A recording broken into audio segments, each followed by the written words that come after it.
Bienvenidos, estimados alumnos, a la materia Epistemología de la Ciencia. En este primer video vamos a ver la identidad de la epistemología. ¿Cuál es la agenda de trabajo?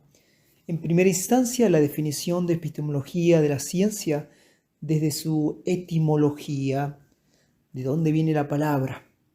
Su nacimiento, la epistemología de la ciencia tiene un origen en respuesta de un problema y de una crisis. Y por último, su comparación con otras disciplinas o ramas de la filosofía que son similares, pero que no son iguales. Definición. Etimológicamente, epísteme es un término utilizado por los filósofos griegos clásicos Platón y Aristóteles. Significaba el conocimiento cierto, exacto y verdadero, distinto a otro tipo de conocimiento que es la opinión, doxa. Podemos definirla a la epistemología como el estudio o el tratado de la ciencia o del conocimiento. Es una palabra que proviene de dos términos griegos: epísteme, conocimiento o ciencia, y logos, estudio, tratado, razón o palabra e incluso sentido. Pero ¿cuándo nace la epistemología? ¿Cuál es su causa? Antes de mencionar cuándo nace la epistemología de la ciencia como tal, hay que ver dos puntos claves o dos maneras de ciencias: la ciencia clásica y la ciencia moderna. ¿Cuándo nace esta ciencia? Donde se descubre o se establece la relación de que unos fenómenos son causa y otros efectos, el principio de causalidad. Cuando se observa que un objeto es causado por otro objeto, esa relación de causa-efecto, que primero va a ser una mirada del cosmos y de la naturaleza y luego del hombre, entendiendo la búsqueda de su principio, es ciencia. Y por eso, en la ciencia clásica, en la Grecia clásica, la filosofía era ciencia y la ciencia era filosofía. Es importante aclarar que en la antigüedad la ciencia y la filosofía eran consideradas una misma realidad. Pero vamos a ver que existe otro tipo de ciencia, como la ciencia moderna, entendiendo que hay dos elementos también muy importantes históricamente en la revolución científica. Luego del escrito que va a realizar Copérnico, que va a ser como el inicio de la revolución, y finaliza esta revolución científica con el escrito de 1687 de Newton, y hablamos de un tiempo donde se cuestionaba el conocimiento científico, su método, donde aparece en medio de esta revolución científica el escrito de 1637 de Curso de Método de René Descartes, Galileo Galilei, diferentes pensadores científicos, físicos, que van a plantear la necesidad de un nuevo método, un método matemático, físico, la duda como camino para llegar al conocimiento, planteando la necesidad de un nuevo camino.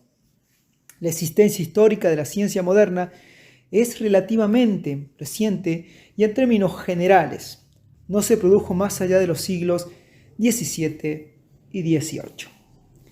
¿Cuándo nace la epistemología de la ciencia como tal? Luego de entender que existe dos tipos de epísteme, dos tipos de conocimiento o ciencia, entendiendo luego de la ciencia clásica, la ciencia moderna, pasa entonces a entender la necesidad del nacimiento de la epistemología a partir de una crisis. ¿Cuál crisis? A comienzos del siglo XX se produce la crisis que lleva a la ciencia positiva, el positivismo, a verse necesitada de revisión y replanteo de principios, dando nacimiento a la reflexión epistemológica. Por lo cual, podemos hablar de una comparación o una diferenciación.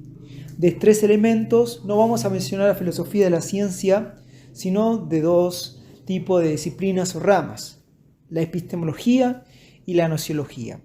La nociología trata del conocimiento en general, es la teoría del conocimiento, no solo científico, sino de todo tipo de conocimiento, pero la epistemología de la ciencia va a estudiar o va a tratar el conocimiento científico.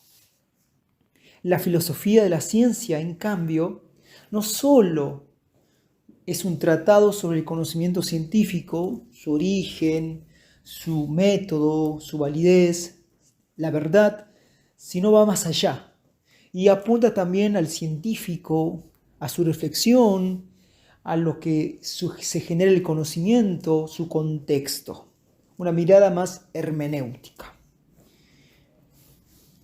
A la epistemología se la puede definir de diferentes maneras, pero podemos elegir la más significativa como una disciplina que estudia la naturaleza, el origen, la estructura, validez y limitaciones del conocimiento. Como síntesis, la epistemología es una rama de la filosofía que intenta reflexionar al conocimiento, específicamente científico, diferenciándolo de las demás disciplinas que tiene la filosofía. El estudio de la ciencia desde la razón implicó analizar sus limitaciones e implicancias en los grandes métodos científicos. La epistemología nació gracias a las grandes crisis que dejó el positivismo, necesitando una respuesta inmediata que responda a la caída de una de las grandes corrientes científicas, que había brindado al hombre omnisciencia, decayendo a la disolución más grande de su historia y por lo tanto el nacimiento de una disciplina tan importante como la epistemología de la ciencia. En el siguiente video vamos a continuar viendo el positivismo. Espero que haya gustado el video y nos vemos en el próximo video. Saludos cordiales.